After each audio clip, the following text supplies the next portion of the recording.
জল্পনা কল্পনার অবসান ঘটিয়ে অবশেষে বৈঠকে বসলেন অন্তর্বর্তী সরকারের প্রধান উপদেষ্টা ড. মোহাম্মদ ইউনূস ও বিএনপির ভারপ্রাপ্ত চেয়ারম্যান তারেক রহমান। এই বৈঠকের পর দেশের চলমান উত্তপ্ত রাজনীতিতে স্বস্তির ইঙ্গিত মিলছে।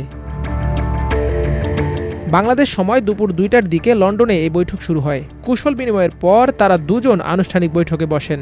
এ সময় বিএনপির ভারপ্রাপ্ত চেয়ারম্যান তারেক রহমান প্রধান উপদেষ্টাকে কিছু উপহার দেন বলে জানিয়েছেন প্রধান উপদেষ্টার প্রেস সচিব শফিকুল আলম। প্রেস সচিব সামাজিক যোগাযোগ মাধ্যম ফেসবুকে এক পোস্টে উপহারের ছবি দিয়ে এ তথ্য জানান। তারেক রহমানের দেয়া উপহারের মধ্যে রয়েছে দুটি বই ও একটি কলম। বই দুটি হল প্রখ্যাত পরিবেশকর্মী গ্রেটা থুনবার্গের লেখা no one is too small to make a difference এবং মোনা আরশি ও কারেন ম্যাককার্থি উলফ সম্পাদিত nature matters vital poems from the global majority. অন্তর্বর্তী সরকারের প্রধান উপদেষ্টা ড. মোহাম্মদ ইউনূসের সঙ্গে বৈঠককে ঐতিহাসিক বলে মন্তব্য করেছেন বিএনপির ভারপ্রাপ্ত চেয়ারম্যান তারেক রহমান। শুক্রবার লন্ডনের পার্ক লেনের হোটেল ডরচেস্টারে অনুষ্ঠিত বৈঠক শেষে বের হয়ে তিনি উপস্থিত সাংবাদিকদের একথা বলেন। 4 দিনের সফরে ওই হোটেলেই অবস্থান করছেন প্রধান উপদেষ্টা। এদিকে লন্ডনে আমার দেশের আবাসিক সম্পাদক অলিউল্লাহ নোমান বিশ্বস্ত সূত্রের বরাতে জানান, ড.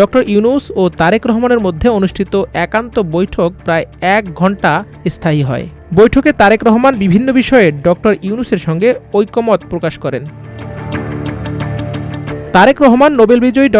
ইউনূসকে বলেন, আপনি ও বেগম খালেদা জিয়া আমাদের জাতির মুরব্বী। আপনারা আমাদের পরামর্শ দেবেন এবং বাংলাদেশের সমৃদ্ধি অর্জনে আপনারা দিক নির্দেশনা দেবেন।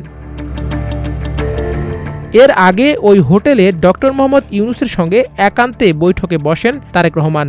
একান্তে বৈঠক হওয়ার আগে সেখানে উপস্থিত ছিলেন বিএনপির স্থায়ী কমিটির সদস্য আমির খসরু মাহমুদ চৌধুরী ও আন্তর্জাতিক বিষয়ক সম্পাদক হুমায়ুন কবির। আরও উপস্থিত ছিলেন অন্তর্বর্তী সরকারের জাতীয় নিরাপত্তা উপদেষ্টা ড. খলিলুর রহমান ও প্রধান উপদেষ্টার প্রেস সচিব শফিকুল আলম। বাংলাদেশ সময় শুক্রবার দুপুর ২টার দিকে এই বৈঠক শুরু হয়। তারেক রহমান নির্ধারিত সময়ের আগেই হোটেলে পৌঁছান। এরপর বেলা 3:45টার দিকে বৈঠক শেষে পার্ক লেনের হোটেল থেকে তারেক রহমানকে হাসি মুখে বের হতে দেখা যায়। এদিকে প্রধান উপদেষ্টার সঙ্গে তারেক রহমানের বৈঠককে স্বাগত জানাতে স্থানীয় সময় সকাল থেকেই বিএনপির নেতাকর্মীরা পার্ক লেনের ডরচেস্টার হোটেলের সামনে অবস্থান নেন। হোটেলে তারেক রহমান প্রবেশের সময় তারা বিভিন্ন স্লোগান দিয়ে তাকে শুভেচ্ছা জানান। মাল্টিমিডিয়া ডেস্ক, আমার দেশ।